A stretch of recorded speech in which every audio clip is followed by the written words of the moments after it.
Hello everyone, my name is Chris Pascu, and this is a video podcast on what to do when family members, and anyone for that matter, lives and chooses sin, right? Sin of the world. Well, in nearly every one of our families, there's someone who at one point pledged his or her allegiance to our King Jesus by being baptized, but is now living in shameless rebellion to Christ. They backslid and in some cases walked away from the faith. Should we just mind our own business? Should we rebuke them? Should we shun them? How would Jesus want us to handle these individuals? So first, remember this: Jesus does not promise that every family member of a Christian family will believe.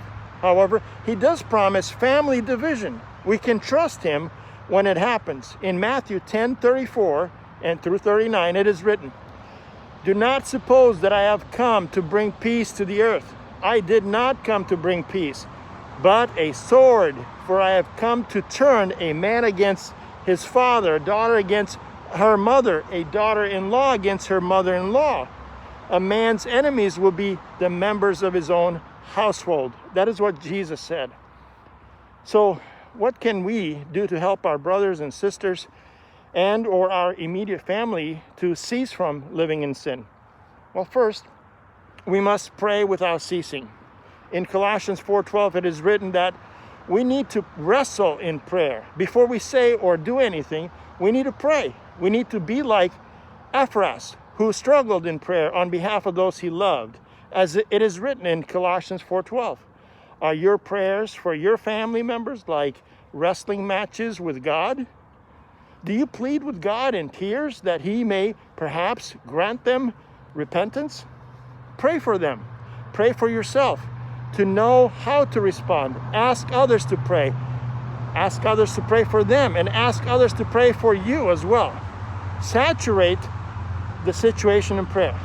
Second, love them unconditionally. In 1 Corinthians 13:4-7 says, many of us have a skewed view of what love looks like. Some people think love looks like enabling people or celebrating their behavior.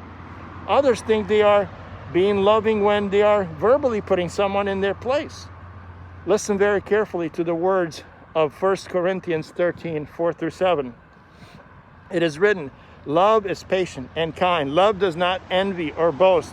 It is not arrogant or rude. It does not insist on its own way. It is not irritable or resentful. It does not rejoice at wrongdoing, but rejoices with the truth. Love bears all things, believes all things, hopes all things, endures all things. Love is unconditional, but it does not rejoice at wrongdoing. Love tells people the truth, but it is never arrogant or rude. Love is always patient and kind." No matter how angry or sad your family member's sin makes you, be committed to loving them. Ask lots of questions. Don't assume you have everything figured out. Speak kindly. Be patient.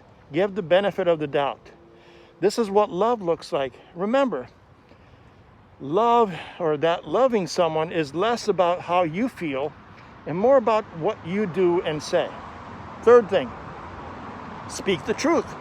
Speak the truth in love. As Christians, we are required to live out the love that Jesus taught us. When we encounter those with whom we disagree, we should certainly clarify points of difference and work towards a common ground or common understanding, but we should also hold our positions with humility and recognize that speaking the truth in love may sometimes, or all the time, depending on your circumstances, may sometimes actually mean shutting up in love. Now, the fourth principle of this topic, we have to also create biblical boundaries.